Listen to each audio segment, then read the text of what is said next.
বিরিয়ানি তো আমরা অনেক জায়গারই ট্রাই করেছি।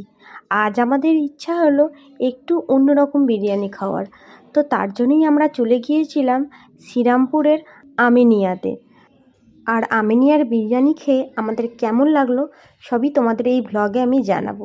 তো চলো আমি ঝটপট রেডি হয়ে নিই, কারণ আমাদের তাড়াতাড়ি বেরোতে হবে। আমাদের বাড়ি থেকে তো শ্রীরামপুর অনেকটাই, আর প্রায় 8:30 বাজে। তো দেখো রেডি হয়ে নিয়েছি, আমার হাজব্যান্ডও এসে গেছে, ও রেডি হয়ে নিয়েছে। তো চলো বেরোনো যাক।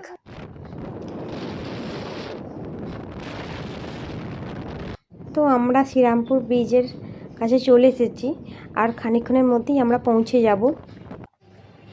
দেখো বাইরে কত ডেলিভারি ভিড়, সবাই এখান থেকে ডেলিভারি নিচ্ছে। ওপরে ডেলিভারি দেওয়া হয় না, নিচ থেকে ডেলিভারি নিতে হয়। তো এরপরেই আমরা এখানে নিজেদের নাম ও ফোন নাম্বার এন্ট্রি করেই ভেতরে চলে গেলাম।